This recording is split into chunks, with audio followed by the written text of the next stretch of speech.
Harper and I have been kicking around the idea of doing a podcast together. It would be AI, longevity, health optimization tips, faith, morals. It can be all sorts of things. Kayla Barnes-Lentz is one of the world's leading female longevity experts. She has been studying female longevity for over a decade, speaks globally on longevity. She shares her labs and protocol publicly and been featured in dozens of top-tier media outlets. She was also a co-founder of one of the country's most innovative longevity clinics. Harper Carroll is an AI ML engineer with a decade of experience and 2 Stanford computer science master's and bachelor's degrees specializing in AI. She built AI systems at Meta for Integrity Intelligence, was a founding engineer at a startup acquired by NVIDIA, and her fine-tuning guides became the most popular on Google. And in just 1 year teaching online, she's built an audience of over 500,000 followers. But AI and longevity are not the only topics discussed. He taught me that what you need in especially a partner and a best friend is honesty, reliability, and loyalty. And you show that so strongly in your relationship with your husband as well, which is so inspiring to me. Yeah, because my husband is accountable to God first. So it's like every action that he takes, he's taking that into account. The people who think there's certainly not a God, it's like, really? How could you be certain? But let's chat about AI. Oh yeah. What are you most excited about right now with AI? I'm really excited about its impacts on health and education, and AI will be able to meet kids where they are at and educate them in a way that is customizable to them and their interests. AI is going to be able to clearly identify this activity or these certain patterns correlates with very high probability of these health outcomes. There's now these abilities to create digital twin in longevity. I've spent a lot of time, money, resources on just trying things, right? But in this case, you can create a digital twin, apply that intervention to your twin, and then determine what outcome is best suited for you based on all of your data, genetics, etc. Why don't we end on 3 things that we're excited about in our respective industries? So we've spent the last, 9 days together? You probably. Has been 9, yeah. So I was in LA, and then Harper came to Austin, which is so fun. I know, it's been such a pleasure. I'll say the funnest thing we did, and then you say the funnest thing we did. Oh, okay. Wait, I have to think about this. Okay. I feel like there's been so many fun things. I know. I don't even know what to Okay, you go. Well, you didn't go in the hyperbaric chamber this time, but last time. Or I haven't yet. At our, I don't know yet.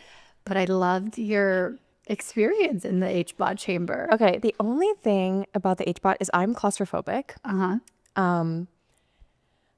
And it has a big window. Yeah. But it started to trigger my claustrophobia because you can't get out quickly. If you literally you can't open it. Yeah. There is an emergency button that I didn't show there you. Is. But oh my God, I wish you would show me that. Well, the emergency button's not recommended because of course, but it's just nice to know it's there. Yeah, there's an emergency stop. Okay, that's good to know because last time I started to have a panic attack and then I had to soothe myself and it was this whole situation. Because you can't. So for those who don't know, you can't get out quickly because of the pressure. Yeah. You have to depressurize it. It's kind of like scuba diving. Yeah. Which maybe I would get claustrophobic scuba diving too because you can't get out easily. True. Except there's no water. That's the only difference of scuba diving. But yes. What do you mean there's no water? Well, if you're scuba diving, you'd be water. Oh yeah, of course. Yeah. I just mean the claustrophobic, well, it would also be open so you don't feel trapped. So maybe it wouldn't affect me in the same way. Yeah. But I don't like feeling trapped in things. I start to have a panic attack. Yeah. But otherwise it was great. Yeah, when I opened it, I felt like you had a good experience. I did. I actually I feel like I had almost like an intense dopamine rush when I was in there. I think I was telling you about it. I know, I loved it. I was like, is that normal? And you were like, I don't think so. And I Googled it and they were like, no. Yeah. Yeah, but it was nice. But I'm glad you enjoyed that. Okay, my most fun thing. Honestly, I just love our walks on the beach. So Harper is still in LA and we would just go to the beach and walk. And you loved those? Well, okay. Yeah, I love the time with you. I will say there's a lot going on the beach in California. I'm glad to reframe those walks as something you enjoyed. Yes. Yeah. So we had a couple of, my husband had to send us mace. So maybe that just sums it all up. But very attractive little mace things. He did a good job. Yeah, good colors. I'm glad that you have them also. Yeah, I do. Because I know. Harper, you're just out here testing longevity every day. I'm working on my like street smarts. I mean, I grew up in New York, so I'm used to like the just kind of sixth sense awareness around me, I guess. And I'm used to being like all different types of people around me, and I like that. It feels like home. Yeah. No, I'm glad. I'm from the Midwest. Yeah. And then, I mean, I did spend some time in New York, but I don't know, just there's something about someone defecating on the street that just doesn't sit well with me. Okay, to be clear, I'm not used to that. That is next level, like not okay. I agree. That was horrible. And yeah, I mean, There needs to be some change in California. I have heard that it's improving though, that Venice used to be way worse than it is now. But I can't even, who would have been there? I think people like weren't there. I don't know. Worse. Like, when was it worse? We need to do like something. 10 years ago. Okay.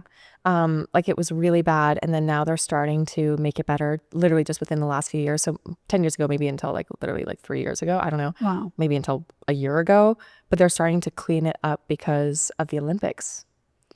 Oh yeah. I mean, yeah, I heard a lot of things are going to be underway. Yeah. Well, overall, I mean, yes, our time together was great. The boardwalk has a whole variety of things that could be a negative implication to longevity, such as that pink place with there's like a restaurant type deal, and it's pink. If you walk by, you'll never be able to miss it. But it's like every bad food that you could possibly. It's like scones with ice cream with cotton candy, Deep fried Oreos, funnel cakes. Yeah. So deep fried Twinkies. See, I didn't even study the menu that much.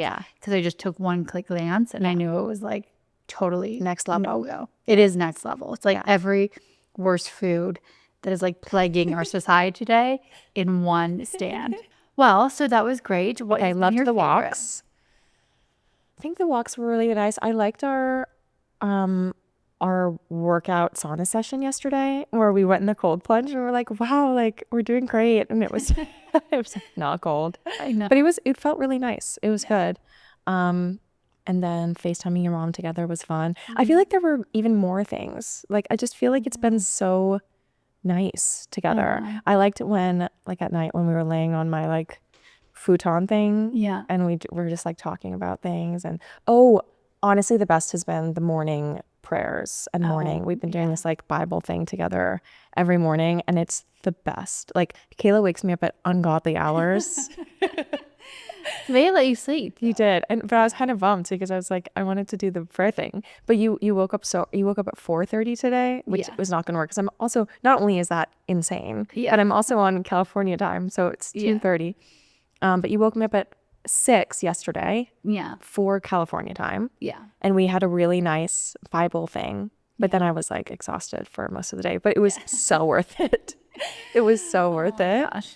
I love those. And honestly, I don't know. I just have to say, like, Kayla is such a pure light. Like, you're like the most pure, radiant being that I've ever like been around. Like, I just look at you and I'm like, I love you so much. Aww, that's so cute. I know, but it's so true. And so like you literally step into my life, and we're obviously not going to go into detail, but like you would just transform like my whole life. And I know that that's not just me who feels that way. Like I have heard accounts of other people who are really cool, amazing people in their own right, who are affected by you in the same way, where you like drop in and you like say something, or just the way that you are, or like all of the above, and you change the way someone views the world, and like change them for the better, and like help them kind of get on like a really pure direction, you know? And it's like, I feel like I've been kind of like clouded by things, and then you come in with just like radiant clarity, and you're like, all right, let's do it this way, no nonsense, and just such love too, and like sweet like grace and like femininity, and like you're just the best. I seriously am so grateful for you. I love you so much. And yeah, I like anyone listening to this, if you ever sensed that Kayla is like a really sweet person, you're right. She is the best, and she tells it like it is, and she is so honest and has so much integrity, and I have like full body chills right now. Like you're literally the most beautiful person ever. And she's beautiful. Like also you should see her when she's not wearing makeup. Oh my God. I'm like, everyone's going to think I'm in love with you. I promise I'm straight. I promise I'm straight. But I remember, I think early on in our friendship, we were sitting together on the couch and like you weren't wearing makeup. I think it was one of the first times I ever saw you without makeup. And I was like, you're so beautiful. And you were like, really? And I was like, yeah, you're freaking beautiful. Like, I was like, don't wear makeup ever. I know. You and my husband are always saying. Yeah, because you have the most beautiful skin ever. You. Yeah. You're so sweet. Yeah. And your whole face is beautiful. But I'm saying like, don't wear face makeup. Like, don't, you know what I mean? Like, just don't wear makeup. You're beautiful. Oh, thank you. You do you, but she's beautiful. Thank you. You are like truly, I mean, honestly, Harper, we talked about this, but you know, I hold the best friend title like in very high regard. It's like a one slot only situation. So, you know, ever since you and I met, you've just been in that role, and it's so like our conversations and even just the way that we like operate and move through life. It's rare to find, and one of the questions that we got asked is like, how do you make friendships in adult life, right? And it's hard. I mean, it's I would say it's not super hard to find people that you find interesting in like different respects. Yeah. But you and I have like every single area of life, you know, from crazy. Our morals and faith to how we live. I mean, I opened Harper's refrigerator when I got to her house, and it was like, oh my gosh, is this my refrigerator? Like, it's so just amazing that on every health, I mean, working out, right? Like, working out. We have the same weights at the gym. Like, what? It's so amazing. We don't have to like swap weights. We don't have to change exercises. We both want to get stronger. We both want to like grow. We're not scared of muscle. Yeah. It's just so beautiful. And then like the other, you know, more like intimate areas that we can relate on just like in conversation are just so beautiful. And you're so smart. I mean, I love having friends that are so smart, but like you just give me so much inspiration, and you introduce me to new things. And I think I get to introduce you to new things like from my world, but there's so much overlap. It's nice. So 100 out of 10, which is like way over. I'm sure that your math brain is like, but no, that's you're fine. It's like not a real number, but recommend having a best friend like you. Seriously, yeah, I feel the same way. We were laughing last night. I was like, I always wanted to be that girl with like the best friend and the best friend title. Yeah. And it's like, that's my best friend. Like, no, like that's the best.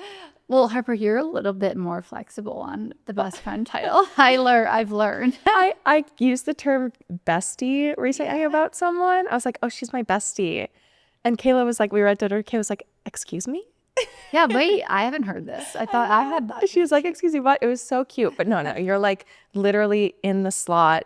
And I'm so like honored. And I love my other friends. Like, let's be clear. Like, I love my other friends too. Exactly. And so do you. But like we just wake up and call each other every day. Kayla has been a support through really hard things in my life. And you've been through some hard things in my life too. So thank you. Yeah. And like you just, like I can rely on you like nobody's business. Yeah. And you taught me that what you need in people close to you, especially a partner and a best friend, is honesty, reliability, and loyalty. Yeah. And you show that so strongly and in your relationship with your husband as well, which is so inspiring to me. It's like, oh, like that makes it so simple. Like I was thinking about this recently, like what do I want? What do I want in a husband? Like literally before you came and visited me, I was thinking about that. And I couldn't really think of the things. I was like, well, self-aware, like devoted. I can't remember the other thing I said. And then you were like, honesty, reliability, loyalty. And it's like, oh. And good communication. And good communication. And I feel like that comes through the honesty though, right? Yeah. And then like all of that kind of bubbles up into Christ-centeredness, which is like, we believe that. And I've come to the conclusion that I like know that for people who follow, who like let Jesus into their hearts, which sorry for the people who are not Christian, as a very rational person, this is something that I've gone about the world. I was not Christian. I was not like, I was raised in a house that went to Catholic school, but my dad, who I adored and looked up to above everything else, brilliant guy, atheist.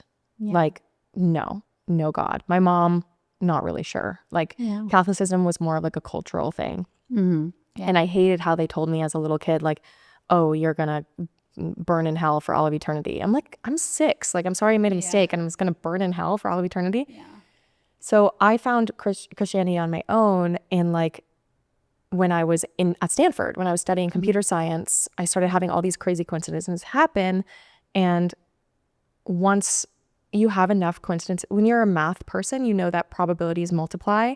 And so if you have a 1 in 1,000 event happen, and then immediately after you have another 1 in 1,000 event happen, the likelihood of those 2 events happening back to back is 1 in 1 million. Yeah. And so then when you keep stacking them up, it just becomes so unlikely. And so, and each of the events were honestly less than 1 in 1,000 chance of happening. But anyway, so I found Christianity on my own, and I've gone back and forth to those listening, gone back and forth to like, oh, is Christianity the way, or can you kind of go through other kind of spiritual disciplines and find enlightenment through that? And what I think Christianity offers is, I think a lot of people who are in spirituality are aware that there's darkness in that realm. And I mean, there is, right? There's always kind of equal and opposite dark force to the light.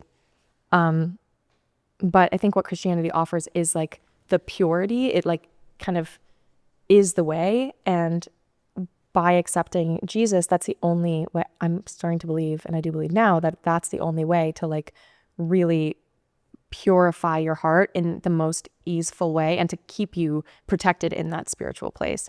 And we as people are so inherently drawn to things that ultimately hurt us, which is like greed and pride and, all of these kind of things that we as humans naturally go towards. But when you take in Jesus, then I see that you go towards, like, your heart naturally changes to not be drawn towards those things. And it naturally becomes easier. What I'm trying to get at is it naturally becomes natural to be honest, loyal, and reliable, So yeah, anyway, that's another kind of insight that we've gotten in the last couple weeks. And now my dog Evie has come in and is trying to make herself a bed on the rug over there. Hi. But anyway, should I not have shared all that? No, I love that. Yeah, I think, I've definitely like weaved in God and Jesus into what I share, and it is a big part of my life. So it's a little bit unique too, because I mean, probably obviously in the tech world too, it's not something that is super commonly discussed. No. Yeah.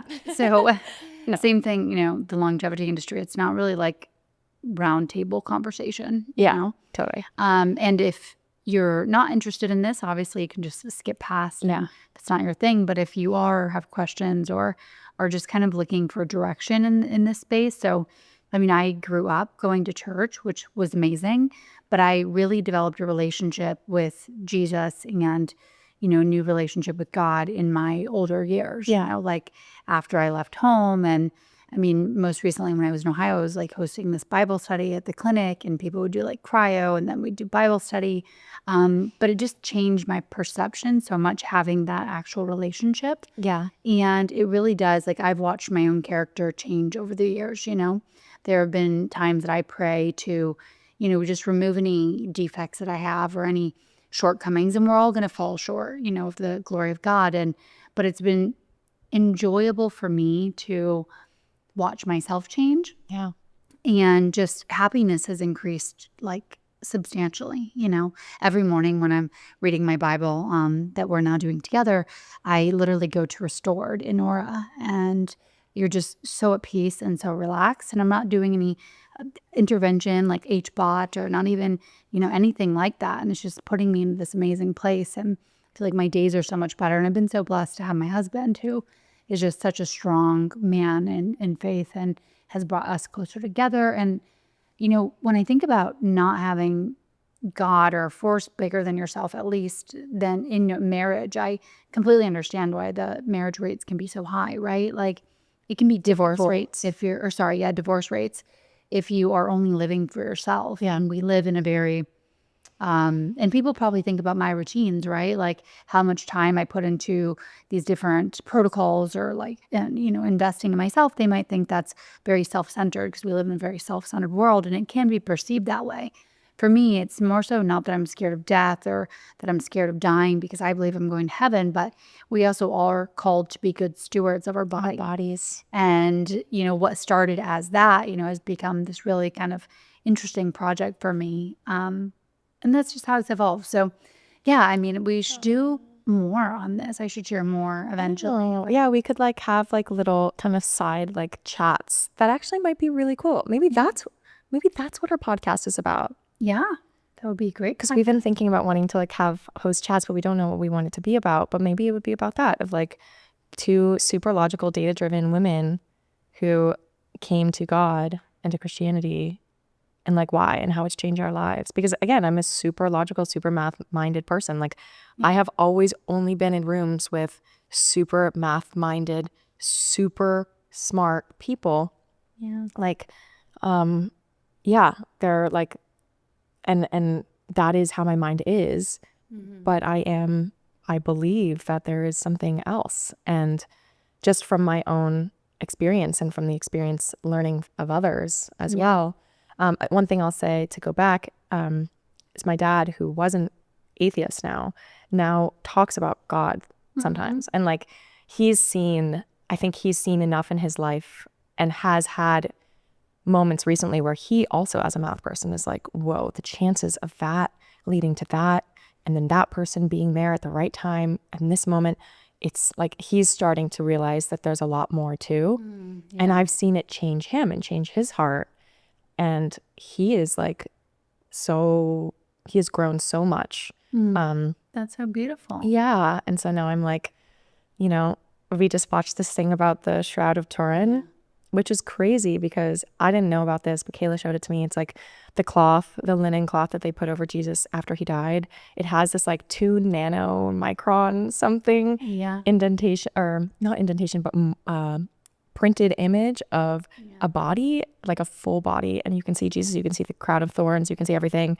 It's basically I think a mathematician said it's a 1 in 2 billion chance that it's or anyone else. Yeah. Okay. Which is crazy small. And they aren't able to replicate printing an image that is 2 microns. I'm just saying 2 microns. I could be totally making up that number, but it's some crazy small nano size, long, like deep into the fabric. They haven't been able to replicate that even with the most modern technology that they have, which is crazy. And so it's believed that was like, it happened during the moment of the energy release, during the resurrection or something. But yeah, I mean, this stuff is just crazy. And I mean, who even really knows what reality is anyway? Like, honestly, I mean, the people who think there's certainly not a God, it's like, really? Like, how could you be certain? Like, I know. I don't know. And like, what even is this anyway?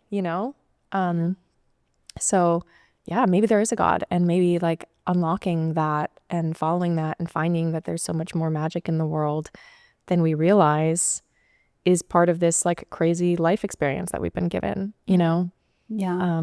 And it certainly makes people a lot happier and purifies their heart and like heals addiction and like crazy things, like what the things where it's not possible that it could suddenly just flip in the way that it does, or sudden healing, miraculous healing. And I know. what you were telling me about that recently too, like some more. Oh yeah, it's really like there's a Christian artist, like music.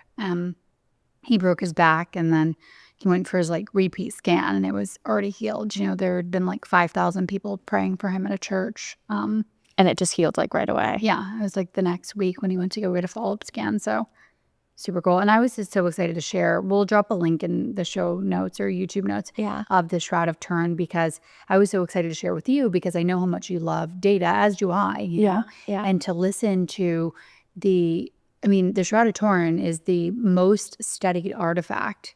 It's been studied by over 120 scientific disciplinaries. It is, yes, I believe the most scientifically studied artifact on the planet.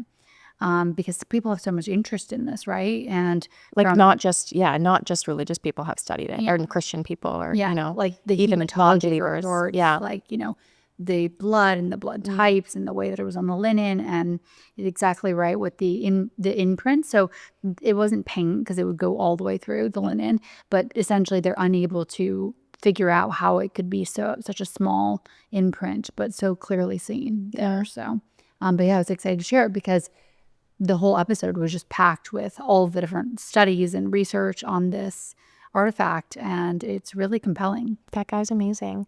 And he was saying that Lewis Carroll, who was he an atheist before or something? C.S. Lewis. C.S. Lewis. He was an atheist, and then he became a Christian, and then he had the face of the Shroud of Turin on the mantle above his mantle, like that he would see every morning. So cool. He was one of the greatest minds ever, as many people credit him to be. So yeah, and I think another thing that Kayla has is she put like Christ-centeredness as kind of the top of her list for a husband, which is so smart. And that's what I'm doing now, because like, I mean, just seeing you and Warren, like they're so good for each other. It's so rare. I mean, I think so many people see couples online and then like the reality is like a nightmare. But having spent time with you guys and being your best friend and like knowing, everything is, you guys are so healthy, and he is such a trustworthy, good man. I know. And he's like perfect. Like he's literally perfect for you, and just like, he's not a perfect human, but like he's darn near close to being a perfect human. I know. It's crazy. And it's because he's had God in his life for so long and Jesus in his life for so long that like being honest, loyal, trustworthy is so just inherent in his nature. Honest, loyal, reliable is so inherent in his nature. And you guys are just so good about communication and like structuring your needs together, and like you'll request something and then he'll say, yes, let's do it. And then these are the boundaries around what, like, so that we all feel comfortable. And it's just like so easy. And you guys just make it so, like marriage seems so like beautiful, and like you grow together so much, you help heal each other. And so it's just, and you feel so safe with him because you can, and he just adores you. And so I just want to say, like, to anyone who, like has sees them and is like wondering, they're so great together. And so now Christ-centeredness is on the top of my list because that was very smart to be very focused on that. I mean, because I mean my husband is accountable to God first, so it's like every action that he takes, he's taking that into account. And how is he called to be a husband? So he embodies all of the qualities that he is called to embody. And then if I embody the qualities I'm called to embody as being his wife, it works together really, really well and seamlessly. Yeah. And by the way, we can cut this if you want to later. I've thought about saying that exact sentence multiple times, and I was like, I think she'll just cut it if she doesn't want to. But and by the way, so if you're listening to this podcast or video, we'll call it, and you are 6 foot taller, because I'm 5'9", so I'm allowed to have that requirement. Yes, our first tall. So, and you are interested in health, and you love Jesus. Yeah, you have to be honest, reliable, and loyal. Yep. Otherwise, like, and don't even. Yeah, and we'll fact check it quickly. Yeah. Because there's like going to be, layers. You have to meet me, you have to meet Warren. Yes. You have to do. They'll see right through you. Yes. Yeah. So, but if you are on the market. Or someone, because a lot of women listen to this. So if if you have a friend. Yeah, truly. I mean, Harper is just the best catch. So, I mean, all the things. Beautiful, tall, smart, successful, loves Jesus, great character, incredible morals.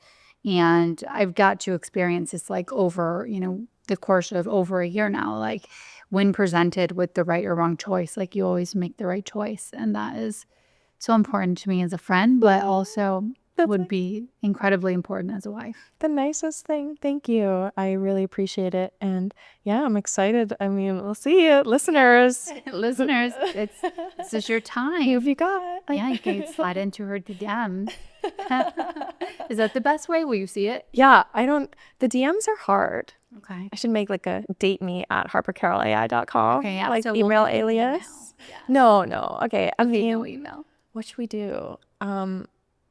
If you hear about it, email me at partnerships@harpercarrollai.com. Perfect. That's actually I love that. perfect because that's my work one, but it also doubles. I love so that. HARPERCARROLLAI, partnerships@harpercarrollai.com. If you want to date me or if you have a friend who wants to date me. And you also get to be, or if you want to be, best friends with us. Yes, because literally. we can just do all the health things I together. know. I'm excited for our double dates, like with me and my man and your husband. I know. Hikes, HBOT. We'll buy the house next door.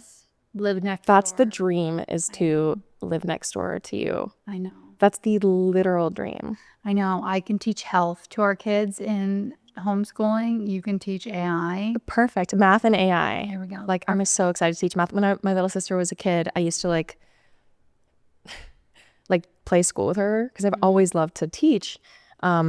And I taught her math like really early, and I would give her tests and stuff. And it was like, we got to like trying to get to multiplication when she was in kindergarten. She was like, stop. I think that's too much for her little brain. But we did like addition, subtraction and things like years earlier. So I'm excited to teach the kids math. Like, I love that. Warren can teach like philosophy and like Christianity, theology. yeah, Amazing. I know. He's so on top of it. He's like a whip with the Bible, you know? Oh, I love that. Yeah. Okay. Also, I didn't mean he's like a whip. Like, he doesn't like, I didn't, that's not what I meant. No. I meant he's like whip, quick. Yeah. Like, he's super quick with I the got what Bible. you He doesn't like, but to listeners, you know, I don't want them to think he like uses the Bible as like a torture. Okay. No, definitely does not. He doesn't use it to inflict harm. Thank ever. you for clarifying. Yeah. Well, good. I'm so glad. We'll have to dig deeper into that. But let's chat about AI. Oh, yeah. What are you most excited about right now with AI? I think, I mean, I've seen recently, I just saw posted a couple of days ago that one of the main guys at Y Combinator, which is one of the most famous startup incubators. So like really early nascent startups go and like work at this incubator, and they help them kind of get off the ground, and then they take a stake in the company. He was saying that he's seen at least 10 companies, was it in the last month or a few months, that have submitted ideas for like potentially viable options for cancer cures. Amazing. So I would have to look again at exactly what the tweet said, but it was basically like just 10 examples of potential cancer cures like in the last month. That's amazing. So that kind of stuff is really exciting, and it's not science fiction. Like, we are actually going to find cures to so many diseases. We're going to be able to improve diagnostics. I mean, I have people DMing me constantly saying that they had an illness for 10 years and ChatGPT was able to diagnose it in like, you know, immediately as soon as they talked to ChatGPT and gave it their info, which is crazy. 10 years of suffering, like, you know, just resolved right then. And imagine the people now who won't have to go through those 10 years of suffering, and they actually might be able to, like, you know, completely cure it, even, you know, if it's something that is only kind of treatable but not curable now. Yeah. And so, yeah, I'm just really excited. I also saw someone say, I don't know if this has to do with AI, but he said he just got diagnosed with MS, but he's like, with my prognosis, like, a completely normal life. Like, I love modern medicine, you know? Yeah. So yeah, I think a lot of the health advancements, I think advancements in education for kids, helping kids all over the world in all different types of, you know, sociodemographic backgrounds and people with differing access to differing quality of education, access really high standards of education that is tailored to them. Yeah. So kids who can really advance quickly, and or if they need the extra help them as much as they need constantly. I mean, it doesn't make sense. We're going to look back and be like, it's crazy that we lumped all the kids together in the classroom and had one teacher. Like, that makes no sense. There are kids who need extra help, that are too afraid to keep asking questions, or they simply cannot keep answering all their questions because there's like 30 other kids in the class who need help. There are kids who are way far ahead and who just sit there twiddling their thumbs, and who end up just becoming bored and like learn how to dissociate in class. The kids are either far behind or really far ahead or somewhere in the middle, and AI will be able to meet kids where they are at and educate them in a way that is customizable to them and their interests. So if they really like baseball or they really like baking or whatever, you can customize learning for the kids. Yeah. And they can dive in really far. Like if they find, oh my gosh, this is like really resonating with me, I want to really learn about this and go deep, they can. Yeah. So I'm really excited about that. I've talked about how I think people will be able to follow their curiosities more and their generative drive more, like this concept of we have this inherent drive that's almost kind of mystical in us, that it's been seen by clinical psychologists, where, it's the drive beyond just like the aggressive drive. And there's one other drive, I forget what it is, but this one is kind of mystical, this generative drive. And so I think more people will be able to follow that.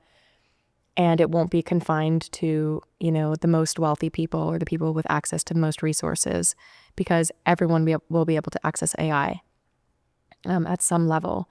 So I'm really excited about its impacts on health and education primarily, and also new materials, so like the environment. So I just interviewed with Bonnie Croft from Microsoft AI Research. She leads a global team on the AI research, and she's been saying that they're working on, materials discovery for semiconductors. So basically enabling more efficient materials for semiconductors, which are basically allowing the electrons to move better, more efficiently, so that we use less energy for technology. And that includes AI. So we will be able to, improve our environmental footprint and, potentially reach something that has like no energy, right? Who knows what we can achieve with AI. Recent stats have come out saying that AI has enabled significant reductions in the energy usage of AI. I think Google just released something about that, and we can include that here in the show notes. But things are happening really fast. Yeah. And I think part of my mission is to help people become aware of how AI is changing the world and how to stay on top of it and to not get overwhelmed by the hype, because there is so much hype, there's so much news. And for myself, because I've been doing this for so long, I've like a decade of experience building these systems, I can kind of sift through like, okay, that's just another hype thing, or wow, this is a big deal. Yeah. And so, that's one of the things that I like to do. But I just want people to be able to use it, to understand it, to get excited about it, and that it's not just this really scary thing. There are some people who just, AI is ultimately math at its core. Like that is what AI is. It is much more than these large language models. So many people think of AI, they think of ChatGPT, and they're like, AI is bad. Yeah. Okay, no, AI is math, it's optimization. And so, I was recently on a podcast, and everything I said was accurate. I had it kind of fine-tooth looked through by a Stanford AI professor who like kind of combed through every single thing that I said and was like, everything was perfectly accurate, like, and nuanced. Like I wasn't completely gung-ho about AI. Like I'm aware of like, where it should be tempered and things like that. I'm not like, I'm nuanced, Yeah. But some people were saying that like I'm wrong about my statements about AI's impact on the environment, and I'm not. And someone commented and said that she's an environmental scientist and that AI can't help. And I think my response to that is AI is math. It can help. Your understanding of AI as the environmental scientist, which is probably like about, ChatGPT or whatever, is not sufficient for you to be able to say AI can help. But just because I don't know about all the intricacies of what they work on in environmental science, I do know that they work with data, and that math is a universal language for all types of data, and optimizing across it and looking at massive amounts of data and finding so one of the things that Bonnie Croft said that AI is able to do is that it's able to filter out millions of potential research options into like a few viable options. Okay. So whereas in the past, it would take infinite amounts of time to go through kind of, as they say in coding, brute force, all of those million potential options. Yeah. They're able to narrow it down. Yeah. And I mean, that's huge. They're able to actually look at the ones that matter, that have real potential. Yeah. That will save us so much time. We will be able to make huge steps in science, right? No. And yeah, I mean, I'm so excited about it. And I want more people to be using it. So I love that. Yeah. Well, it's so applicable for health. I mean, I think I was listening to Sam Altman's rollout of ChatGPT 5. Warren was listening to it. I was listening to it in the background, but he said that its most use case or most used reason is for health. And I mean, of course, we would be remiss to not mention that it can hallucinate, as you have taught me. Yeah. And it is your health. So you want to make sure that you're double checking, maybe put it into different models if you don't have access to a functional medicine doctor, but ideally having it, checked for the time being by a functional medicine doctor in general.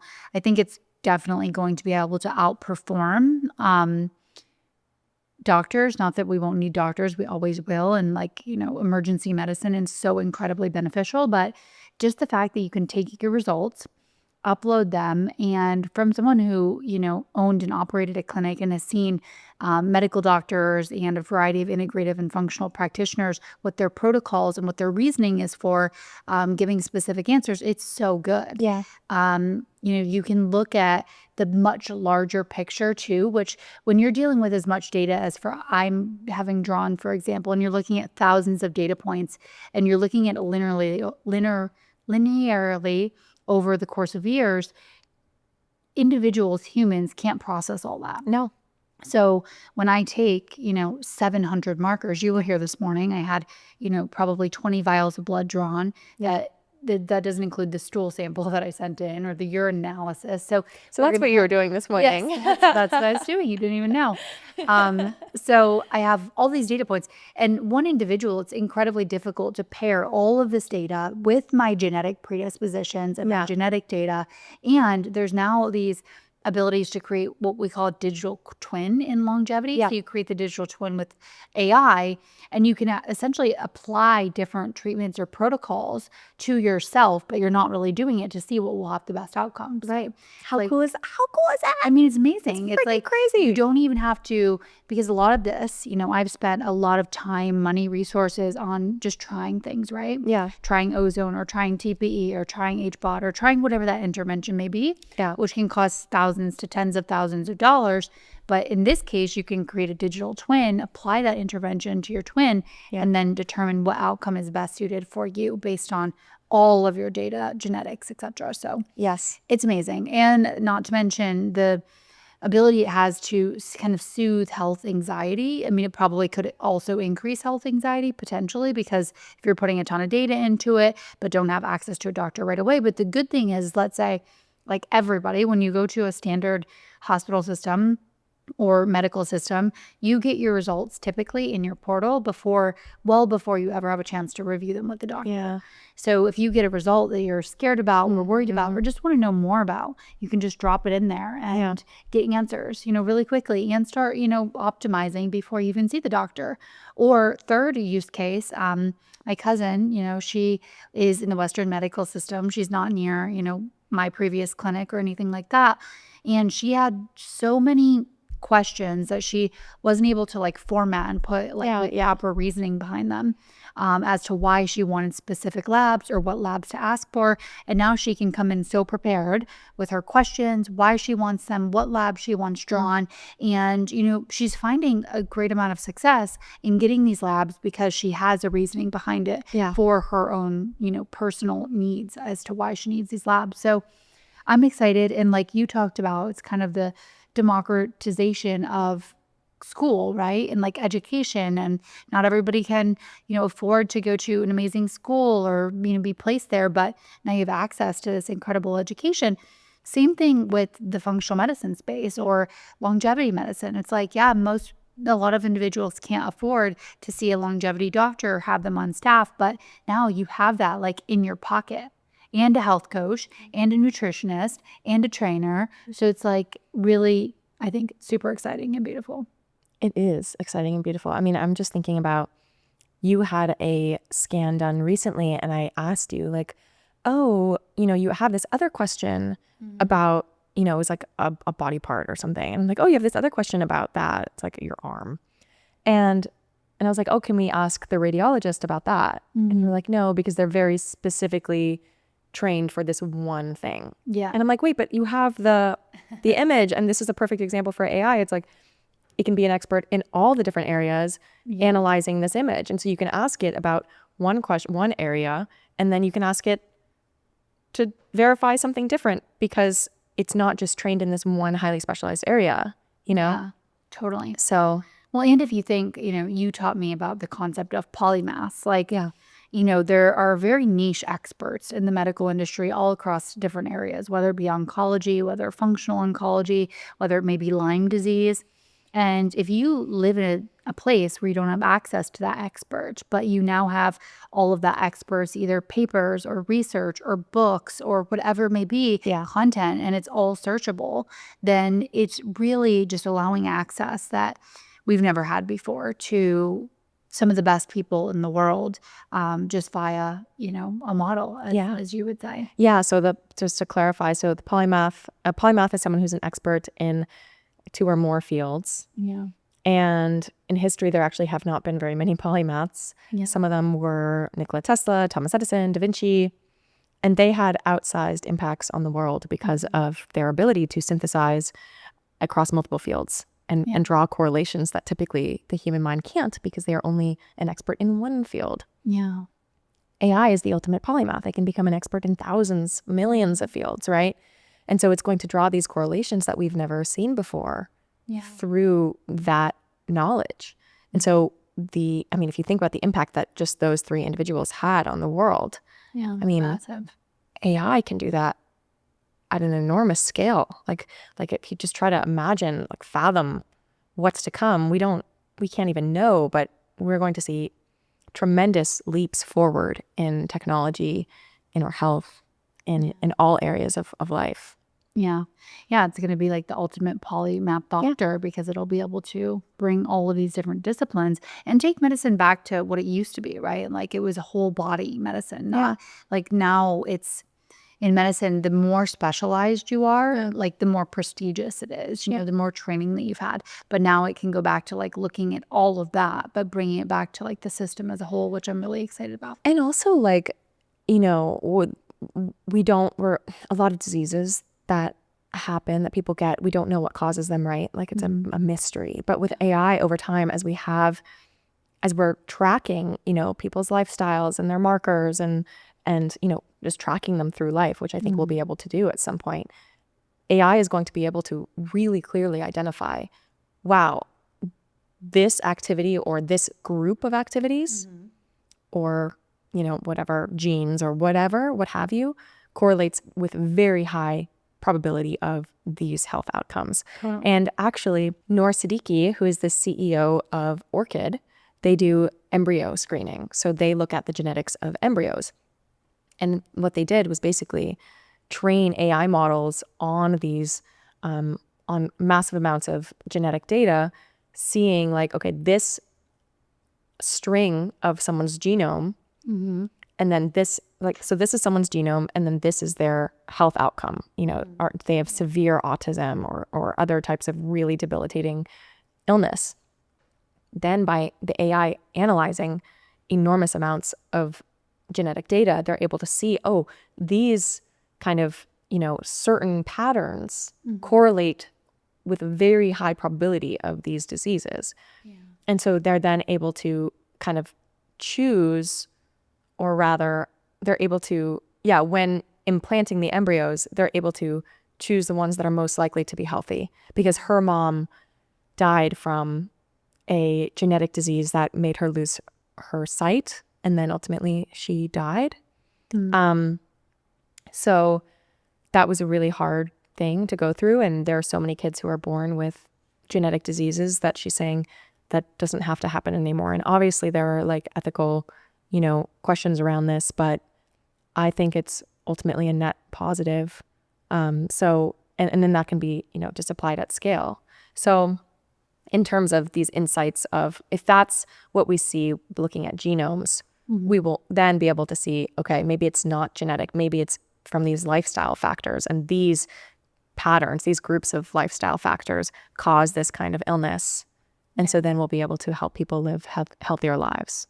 Yeah, I'm thinking even like we obviously have quite a bit of data actually that your zip code is more of a determinant of your overall health outcome and status than even your genetics are. So you will be able to, I believe, spot hot spots. We already know some of this, but it's just going to get more accurate and more accurate. Yeah, and that's just one feature, zip code. Right. Imagine if we had enormous numbers of features that they could look at, Yeah. Well, yeah. And I interviewed Dr. Matt Chamberlain the other day, and we had 9 hallmarks of aging, then we had 12, now we have 14. So these are all mechanisms essentially of aging. Yeah. But he believes that we're only at about 20% understanding of how we actually age in general, and what the biggest levers are that we can pull. Because right now we're kind of trying to treat each hallmark of aging. So let's say inflammaging or inflammation, so then we'll be like, what intervention or interventions can we apply to reduce the inflammation? And then another hallmark of aging might be, genomic instability. So then we try to address that. But then again, if we can get the entire depth of why we're aging and then address it in maybe a more seamless way, instead of just trying to target thousands of different issues, it's like, where are the main breaks happening, right? Yeah. How can we remedy that? So that's also exciting. And then I told you about this, but the open evidence thing I'm just so excited about. So that's a new AI model for practitioners specifically. And it's so important because it can take about 20 years to be proven out in science. They call it from book to bedside, to actually be implemented into care, and with this, crazy. It's amazing. It's insane. 20 years? It's so long. I know, if ever. I mean, it's wild. So this is going to be able to be open, like when you're in your medical visit with your doctor, and as the doctor is creating their note, which you do every single time a patient comes in because everything has to be logged, it will update you with the most up-to-date recommendations and treatment plans based on scientific research. So most doctors, they're already crazy. Jam-packed, right? They don't have time to do additional research outside of what they learned in medical school, which what they learned in medical school was already outdated, maybe sometimes not even completely factual. And then, if you're 30 years into practice, there's still, my mom's doctor was still telling her that hormone therapy was going to give her cancer. I mean, that was a study that was done over 20 years ago. It was disproven. The study was stopped early. It was not even done the correct way. It's been completely disproven. But because he learned that in medical school 30 years ago. Oh my gosh. He's now giving my mom, dangerous advice, truthfully. Not maliciously, of course. It's out of the best intent. But he just doesn't know that it's all been disproven, and that right now is the exact time that she needs to get on bioidentical hormone replacement to improve the quality of her life for the next 10 plus 20, 30 years, So that is a game changer. And it's already incorporated into the Mayo Clinic, which is a massive hospital system. So once we have more of that, I'm really excited about outcomes. It's like, I'm just stunned. I know. The 20-year thing is crazy. It's insane, So open evidence is such a great example of how AI is going to change everything. I know. And it's going to be so much more expedient. Like if your doctor only has 30 minutes in an appointment, it can get the best use out of that time. The AI, we were using an AI platform in the clinic before I exited, and it would actually just listen to the conversation. It wasn't dictation, but it was actually logging all of the symptoms that were being expressed to the doctor. And then with this new integration with OpenAI, it's like the doctor doesn't even have to take notes. They're not bogged down with all of the logistical notes and paper. Open evidence. And all that stuff. And then open evidence can come in, take what was already pulled from the conversation ambiently, and then go in and say, hey, this is the most up-to-date treatment. Oh, because OpenAI is working with you said OpenAI. Oh, sorry. I meant to say we used an ambient, it wasn't a dictator, but it was just listening to the conversation, logging all the symptoms. And then, open evidence and sync. You said OpenAI, so I was wondering where that. Okay. Because they're doing partnerships with a lot of different industries. They have some cool longevity partnerships too. But my mistake. It's open evidence integrate. It's less work, more FaceTime with the patient. Better diagnostics, better treatment. Better diagnostics, treatment. The patient feels more cared for because there's also, a significance to the doctor's buy-in in your health program and your outcomes. It's really amazing. So, it's so cool. And this is just one example. I know. Like, think about it. I know. It's going to be amazing. I'm interested to know, are you guys excited about AI? Yes. Are you scared of AI? Drop some questions. Okay, so a good way to end this, I think, would be to just give 3 things that we're excited about in our respective industries. or that we have going on in our industries this week. For me, I'm going to say I recently became an advisor to 2 to 3 new really cool companies, most of them incorporating AI. So one of them is the first time to menopause. It's an AI model that you can actually upload your current labs that you're getting, and then it will give you a prediction as to when you might enter menopause based on that. But the most fun part about it for me is, of course, yes, I want to know that because my mom actually went into menopause about 5 years earlier than is the norm. She went into menopause about at 47. So excited to know that information, but also to help start validating, hopefully, just N of 1, but validating some of the protocols. So if I do an ovarian age test and then do, 40 or 60 sessions of HBOT and then retest, we can see if it's actually making a meaningful reversal on ovarian age, which is so exciting. So that's a big one. That one's coming out soon. So I will update everyone when it's available to the consumers. Another one is I became an advisor for a vaginal microbiome company. So I've talked about that in the past, but it goes without saying, it's such an overlooked aspect of health, right?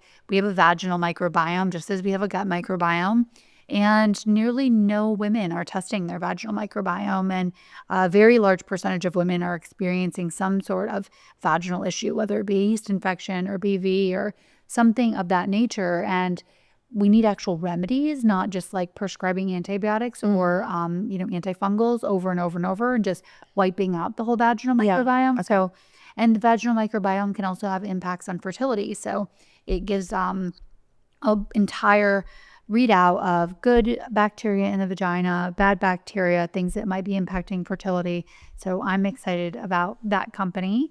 And the last one that I'm really excited about, it's actually a neuroage company. So she was in MIT when she was at MIT, she developed this amazing brain aging system, or clock as we typically refer them to. And then there's a bunch of interventions that you can do, including labs, imaging, brain training, all these different interesting things to help reverse the brain age. So I love that. Oh my gosh, amazing. Oh, actually, okay, I guess one of the things I'll say I'm excited about that I just saw, and I can't believe we haven't talked about this yet, but I think it was OpenAI recently just had a major breakthrough on reversing cellular aging. They literally reversed aging. This was recently. Did you see this? Yeah, you sent me this last night. Oh, I sent it last night. Okay, so we haven't chatted about it yet. So that's pretty cool. I have to look more into it, but that feels like a big deal. Totally, yeah. I skimmed through it, but we should put that on the top of our next pod about this. Yeah, we should definitely talk about that. I think another thing I'm excited about is looking more into AI and learning for kids. That's something that's kind of been on my mind a lot, and I've just been having some conversations about kind of bringing AI to kids in the best way possible, how to most thoughtfully go about that, because again, I'm really excited about democratizing education for kids, and I care a lot about education. I care a lot about kids and kind of maximizing their learning potential and their brain growth. So I am kind of starting those thoughtful conversations.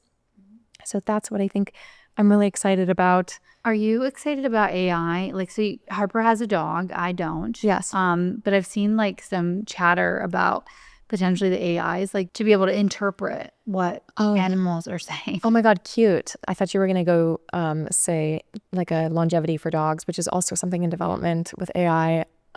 I would love that. My little Evie is 7, although she's going to live to 21 if I'm lucky.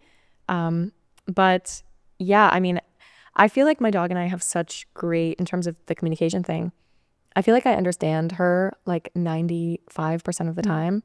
Yeah. We're really in sync We're like kind of attached at the hip. She's under the table right now. A lot of people actually don't show her very much in my videos, but she is always with me. Yeah. And yeah, so or I feel she's like actually with me sometimes. Oh my God, yeah. When you were staying with me, she would sleep in your bed every night. She would come get her cookie and then sneak out when she thought I was asleep and go sleep with you. It was so cute. I know. It's the best. But yeah, I think it'd be fun, but I feel like I would already know what she is saying. But there are some times when, like, for example, every time Kayla and I hug, she barks. Yeah, I know. What's going through your brain? We have no idea. I think maybe she's like, hey, like, include me, or like, I'm part of this too. Like, don't forget. I think it's maybe like a jealousy thing. Like, so aggressive though. It's like as soon as the hug starts, all the way until it ends. I kind of want to try it. Like, let's see. I wonder if she would do it. But it's often when we're kind of squealing too.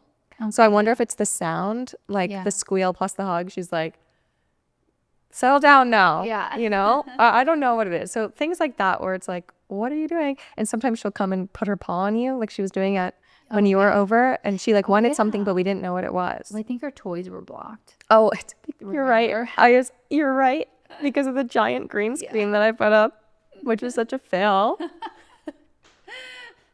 I like bought this giant green screen thinking that it would be it's like the size good of idea. An actual apartment. Yeah, literally. It's like so big. It's massive. And it was just like, I don't even know, like I don't even think it would look good to like put a background. Like I don't even know what I would do as a background. Like I was overzealous there. I like when you left, like folded it up and like hid it under my thing. I was like, I don't know what I'm gonna do with this. But yeah, she was bummed because all her toys were hidden.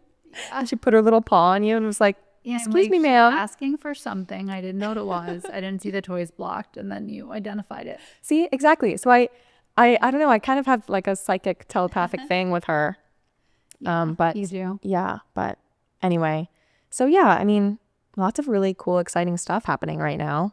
Yeah, I agree. am happy to be alive at this point in time. We're really lucky. We're going to see a lot of changes. I know. It's a great time to be alive for so many reasons. But yeah, we want to know your questions. So leave your questions below, and I hope you enjoyed this conversation. Yeah, let us know if you enjoyed this or not so much. Yeah, say like, it wasn't that good. Yeah, we're pretty good at criticism and like it, so. All right, guys, we'll have a great day and talk soon. Bye.